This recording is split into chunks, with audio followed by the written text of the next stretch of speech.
You live in the trees at the top of the rainforest canopy. Life is different there, untouched by humans and unbothered by what's happening on the ground. The view is, of course, spectacular, but the perspective is even more profound. You're listening to 2233, a podcast of exchange stories. I got up into a tree and looked behind me, and there's a saki monkey looking at me. And saki monkeys are these weird things where their body is actually pretty small, but they have this huge, really fluffy fur. It looks like, like a little old lady wearing a giant fur coat or something like that.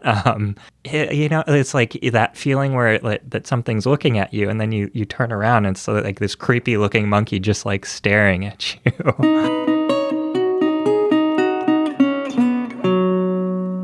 This week, slingshotting your way up a tree.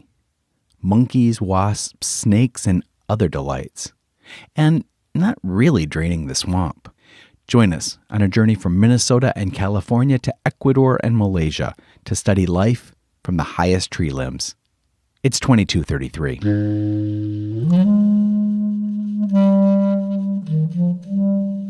We report what happens in the United States, warts and all. These exchanges shaped who I am. When you get to know these people, they're not quite like you read about them. They are people very much like ourselves. Oh, that's what we call cultural exchange.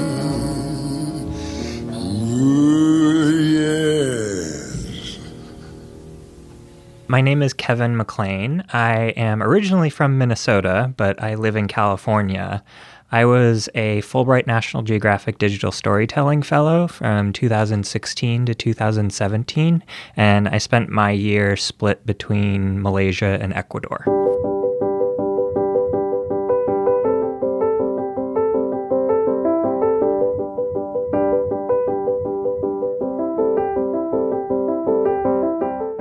I'm a wildlife biologist, and I study animals that live in the canopy of the rainforest. I was really interested in finding places that had a lot of biodiversity and a lot of animals that live up in the canopy, but maybe places that hadn't really been studied as much. I picked out Malaysian Borneo, and then the Amazonian region of Ecuador because they're two places that both of them are considered some of the most biodiverse places on the planet, and they have like a lot of different animals that live up in the trees.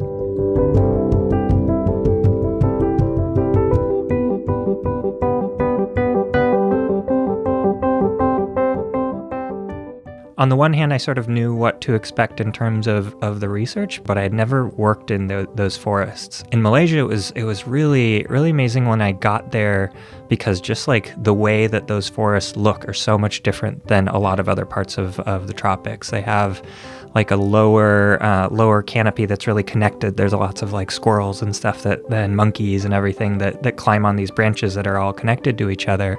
But then there's these huge trees that like stick up above all of those other ones. They're like the tallest tropical trees in the world. So I was really interested in climbing those giant trees, which is what I ended up doing.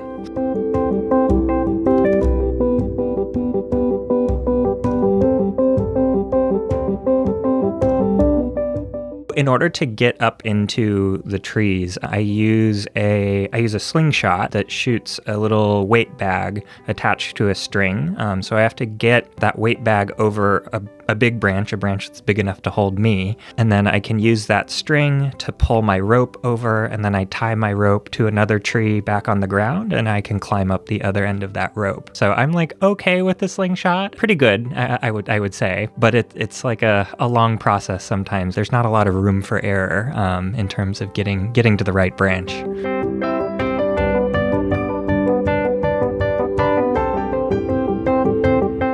It is like a lot of work to get up there. It's sort of a pain to get everything into the tree, and including yourself. But then you like get up to the top, and there's sort of this like breath. You're like, oh, this is really cool. This is why I'm doing all of this. But you always have to be very wary because things can go wrong, no matter how many climbs you've done and everything like that.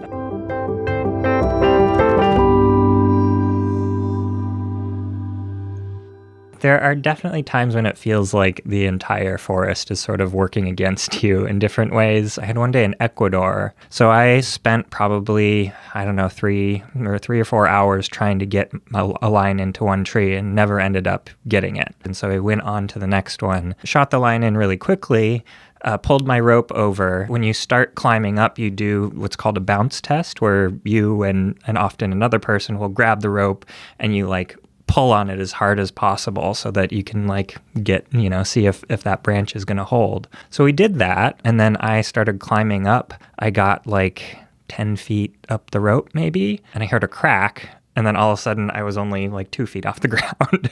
So what ended up happening is that my rope was leaning against another branch that broke, and then it started to fall and got caught on another branch above me. So it ended up being this probably like 200-pound limb that could have fallen right on top of me. So I like switched the angle of my rope and ended up climbing up the other side. And then I was just about to start setting up my camera, and I rested my hand against the trunk of the tree right on top of a wasp nest.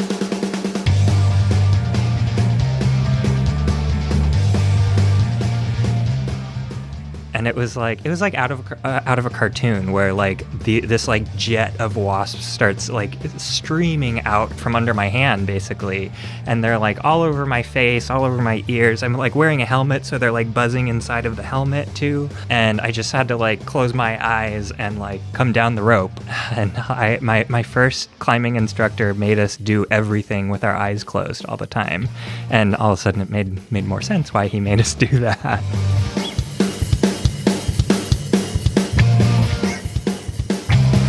It was kind of every negative emotion you can have all in the span of like a few hours.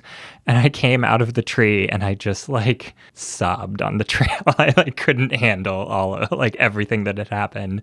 And Ignacio, the student I was working with, was like, I don't know what to do with you right now.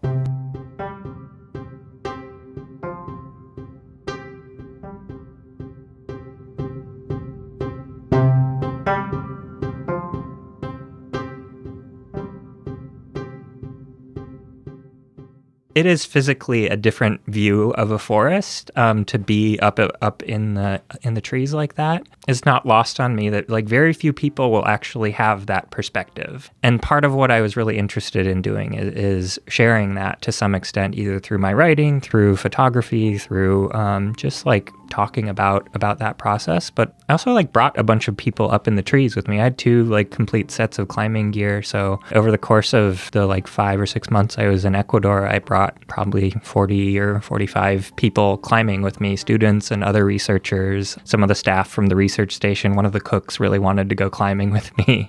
And like, so being able to sort of give someone else that experience and show them this world that I spend so much time thinking about is really special. And then also finding ways to share that with people that I'm just never going to get a chance to bring up into the trees with me.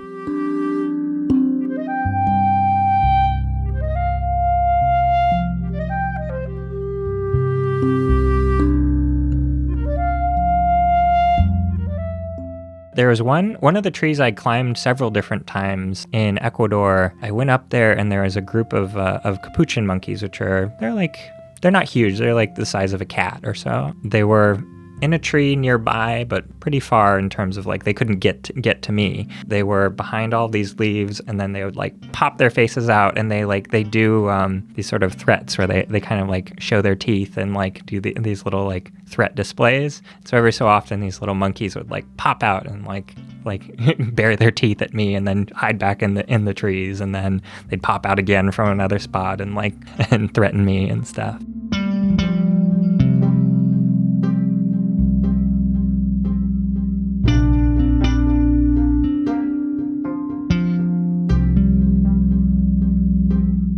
People often ask me about like whether I'm seeing snakes in the trees and everything, and I never actually have, because partly, I mean, it's not that they don't live up there, but I think it takes me so long to get up there, and I'm like bouncing on branches. They've got like a lot of lead time to go somewhere else. The only time I have actually seen a snake in the tree was in Panama years ago. I got up into the top of a tree and a snake was in the tree I was in, and then it jumped like jumped into like a lower tree nearby, which I think, one, it's like crazy to see a snake like jump 40 feet or whatever, but also, you know, it like didn't want to be there while I was there. So I don't see snakes very frequently, but they're definitely out there.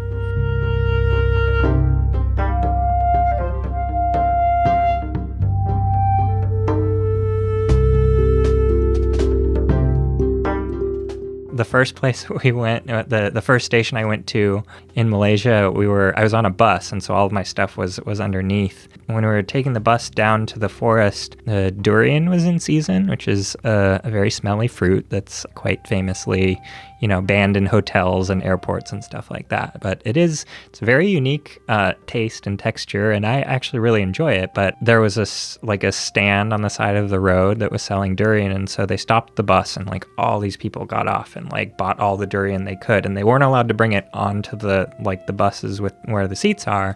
So they put it all underneath. By the time we got to the research station, like all of my stuff just like smelled like durian, and it stayed that way for like a month.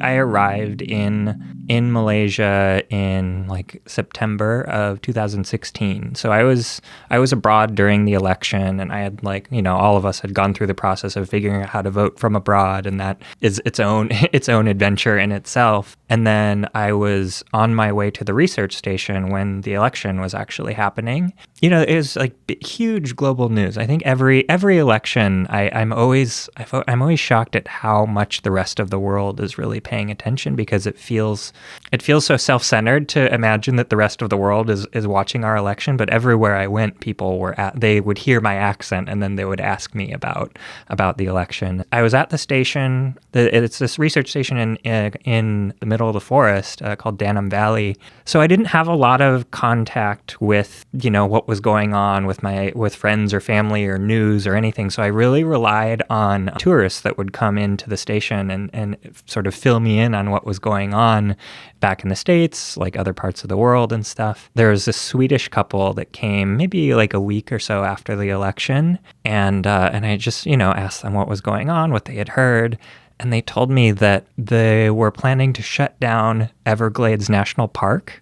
And I was like, that is an oddly specific thing to like be in the news, right? And especially at this day, I didn't really quite understand. But then they were talking about, they're going to shut down Everglades. It's all over the news. It's all anyone's talking about. And I was like, that is so weird. And then once the internet came back, I found out that it was actually a misunderstanding of the phrase "drain the swamp."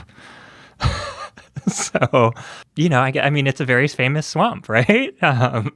So I sort of got where they were coming from, but I was so confused for like a week because I had like no access to any other information. I really relied on all these people. So like occasionally an American would come through, but it was mostly like Europeans or people from other Asian countries and stuff that I had to rely on for all of my news about the States.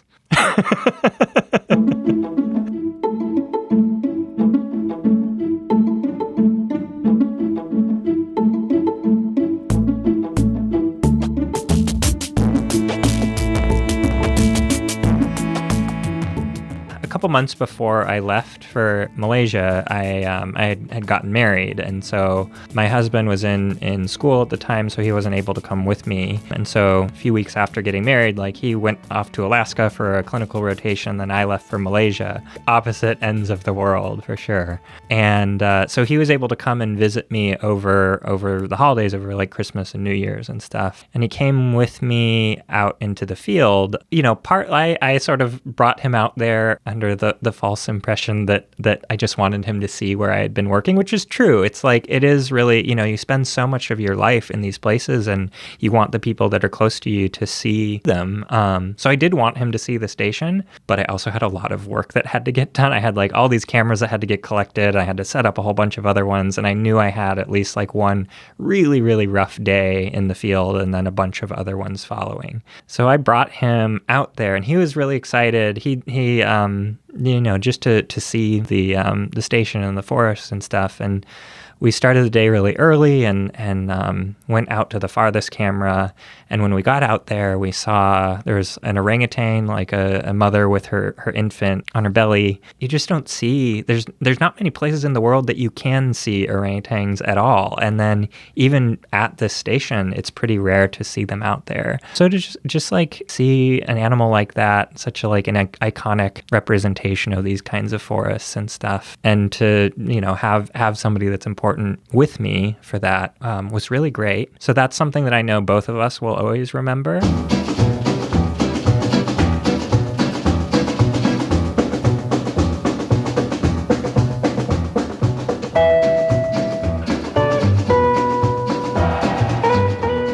But I also know he is going to remember the rest of the day even more, because we were hiking through the forest for I think like 9 hours that day.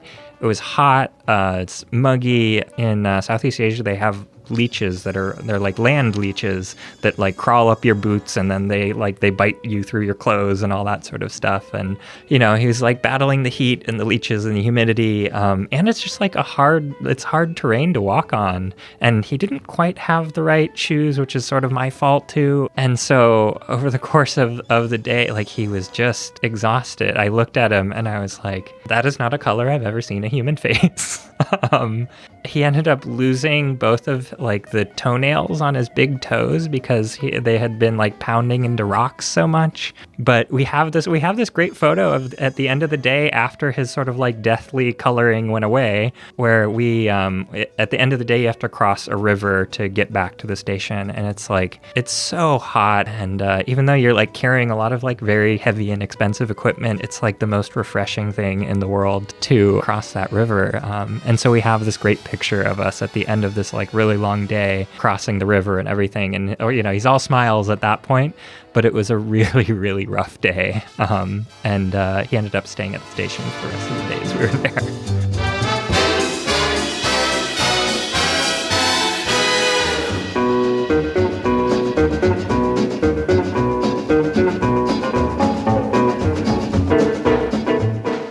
So again, at the end of the day, coming back to the research station in Danam Valley in Malaysia, you had to cross this river to get back. And it's like a shortcut. You could potentially go on land, but it is way shorter and really, really like nice and refreshing to just cross the river. And there were two research assistants that were with me who had been like helping me out all day. They were like on the shorter end of the spectrum. And so we were like crossing the river, and we were like carrying our bags above our heads. And so you sort of balance it on your head, or at some points you have to like hold it straight above you. And so I'm sort of like bopping along, like just like kind of tiptoeing on the river and like on the bottom of the river, and I'm holding my bag up above me. And then I see one guy Zen, and he came by. And he's like a little bit shorter than I am. And so it was like the water was like at his nose, and he was just sort of like, holding his bag up above. And then the second guy, Bob, came by, and he's even shorter. And it was just like two little hands holding a backpack sticking up above the water.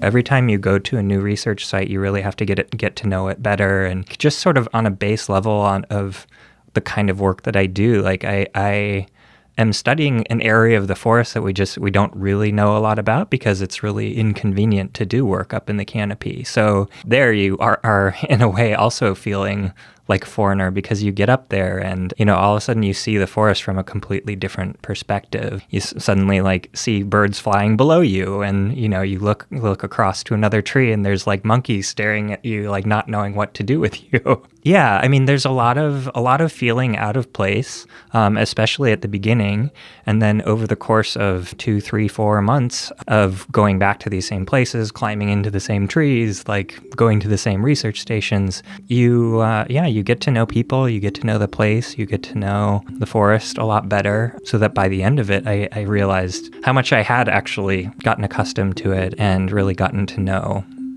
these places.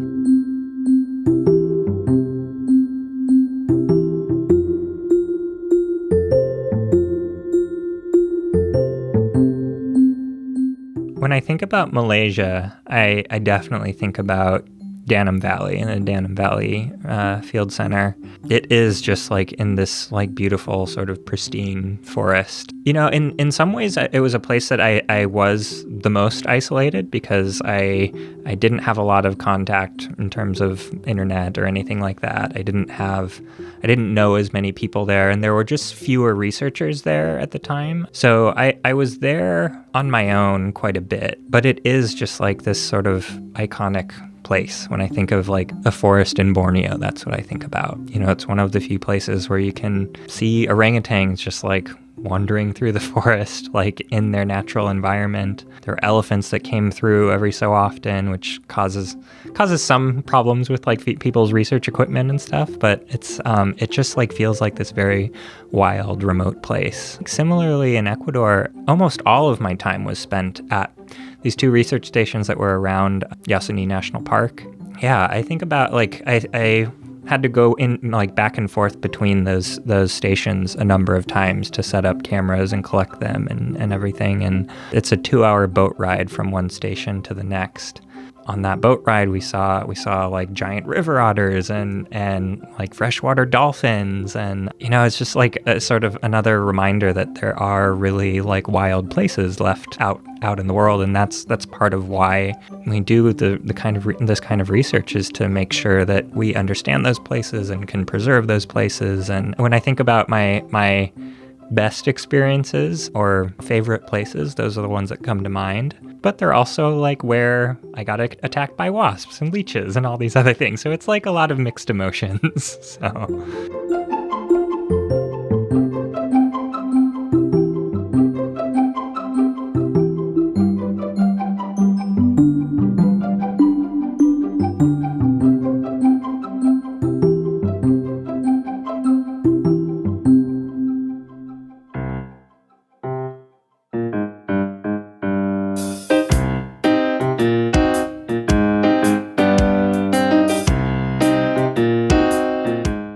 2233 is produced by the Collaboratory, an initiative within the U.S. State Department's Bureau of Educational and Cultural Affairs, better known as ECA. My name's Christopher Wurst. I'm the director of the Collaboratory. 2233 is named for Title 22, Chapter 33 of the U.S. Code, the statute that created ECA. And our stories come from participants of U.S. government-funded international exchange programs.